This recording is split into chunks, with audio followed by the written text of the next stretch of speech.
Bonsoir la famille, donc on me pose souvent la question quel est le meilleur chien de garde? Donc je vous ai préparé un classement des 10 meilleurs chiens de garde selon moi, avec des races dont on me parle souvent pour la garde et qui sont accessibles en France. Le classement des 10 meilleurs chiens de garde, c'est parti.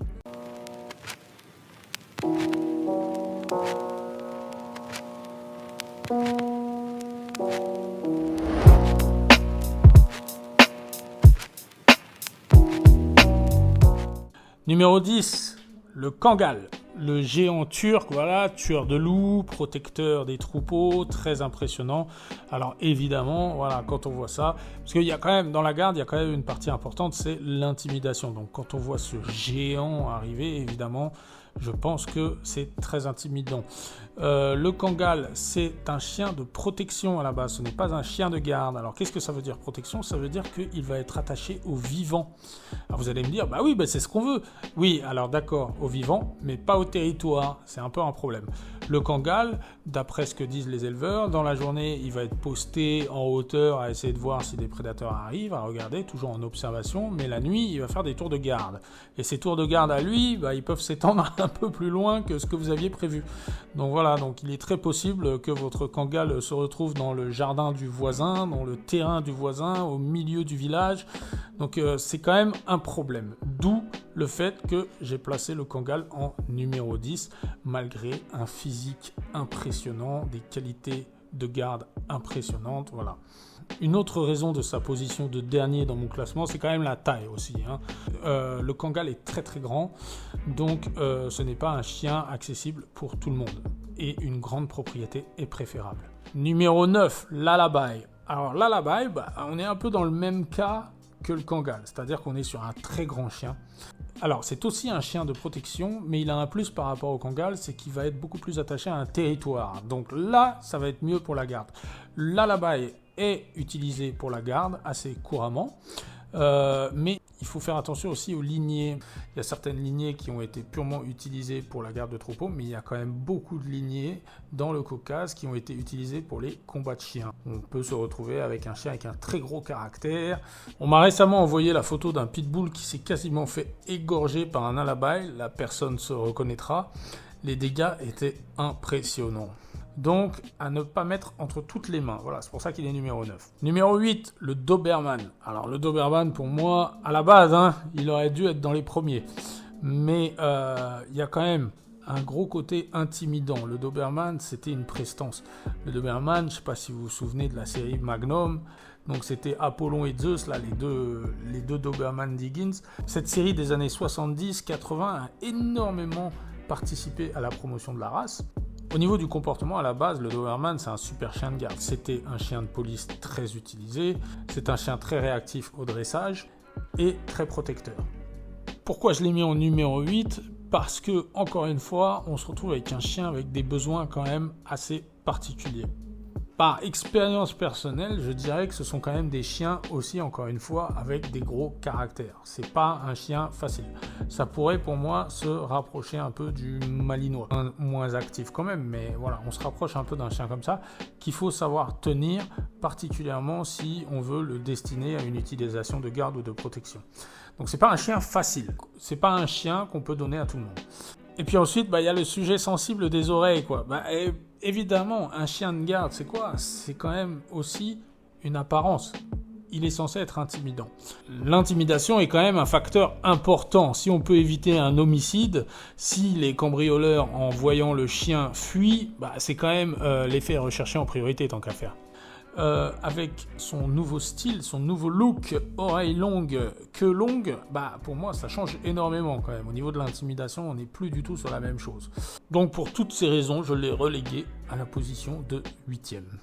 Le pitbull. Alors je sais que le pitbull est interdit sur le territoire français, on sait aussi qu'il y en a beaucoup, donc j'en parle. Alors le pitbull, pour moi, il est intimidant. Donc pour la garde, ça va être bien, ça va être un bon point. C'est-à-dire que les gens, quand ils voient un pitbull, en général, la réputation de ce chien est tellement mauvaise que déjà, il y a une grande partie des gens qui ne vont pas vouloir rentrer sur votre terrain. Déjà.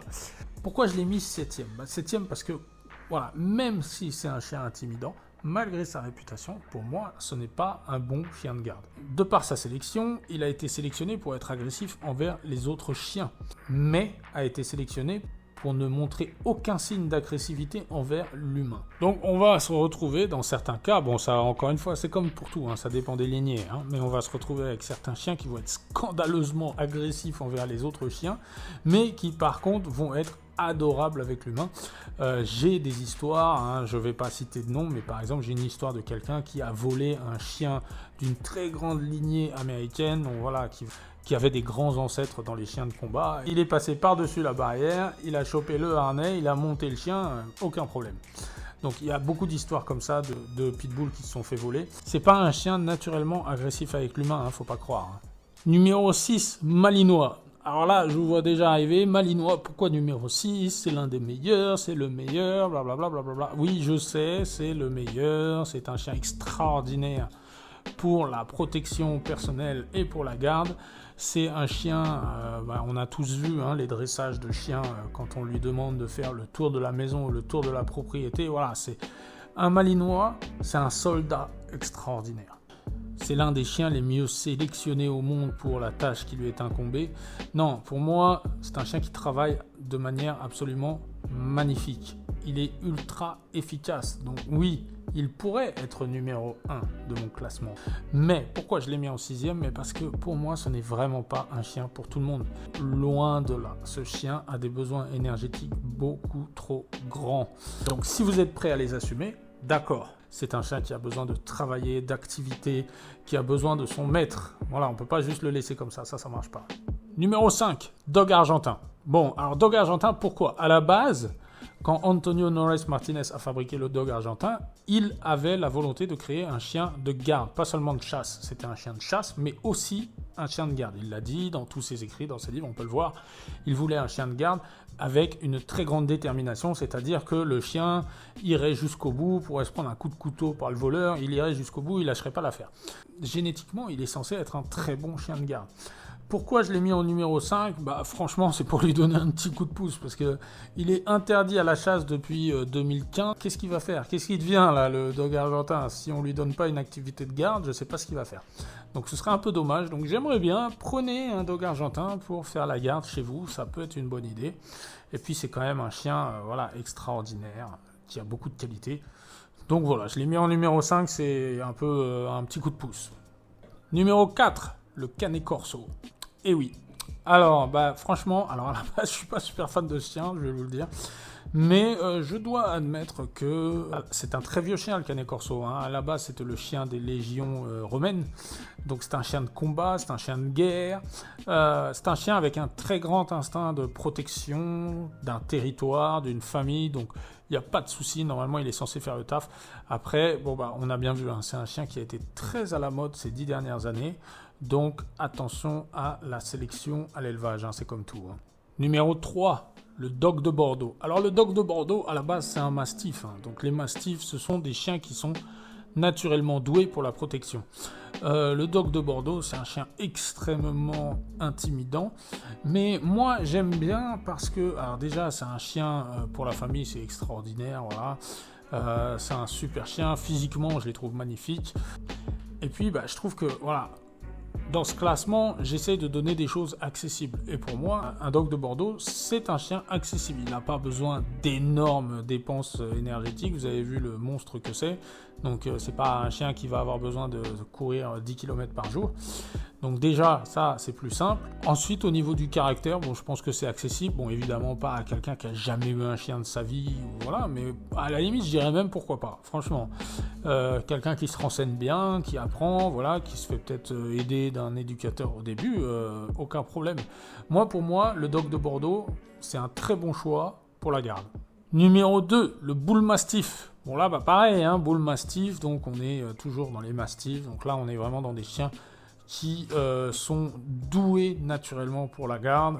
Le Bull Mastiff a vraiment une histoire avec la garde. Par exemple, en 1928, donc en Afrique du Sud, dans les mines de diamants, l'entreprise De Beers avait importé des Bull Mastiff pour justement surveiller les diamants de sa mine. Donc ouais, c'était vraiment un chien qui avait la réputation d'être un très très bon gardien. Le Bull Mastiff, c'est un chien, voilà, alors c'est plus athlétique que le Dog de Bordeaux, c'est pour ça que je l'ai mis en numéro 2. C'est un chien extrêmement impressionnant, avec un très large crâne, c'est très intimidant, il a la réputation de vous regarder dans les yeux. C'est un chien méfiant, naturellement méfiant, comme beaucoup de Mastifs, mais adorable avec sa famille. Donc vraiment, on a un contraste entre le chien extrêmement méfiant envers l'étranger, mais un nounours avec la famille. Voilà, bon... c'est comme d'habitude, hein, ce sont des grands chiens, donc attention, on ne fait pas n'importe quoi avec. Mais si c'est bien fait, c'est un chien extraordinaire. Et le numéro 1, c'est le Bull Terrier. Non, je plaisante, c'était pour voir si vous suiviez. Le numéro 1, c'est drôle parce que c'est vraiment pas mon chien préféré, n'en déplaise à Florent de Josso, s'il regarde cette vidéo. Ouais, le Rottweiler, voilà. J'ai choisi le Rottweiler, pour moi c'est le numéro 1. Alors je m'explique pourquoi. Déjà, le Rottweiler, pour moi, il combine un peu tout. C'est-à-dire que c'est quand même un chien extrêmement intimidant, avec un grognement... voilà, on va écouter, tiens. Écoutons le grognement du Rottweiler.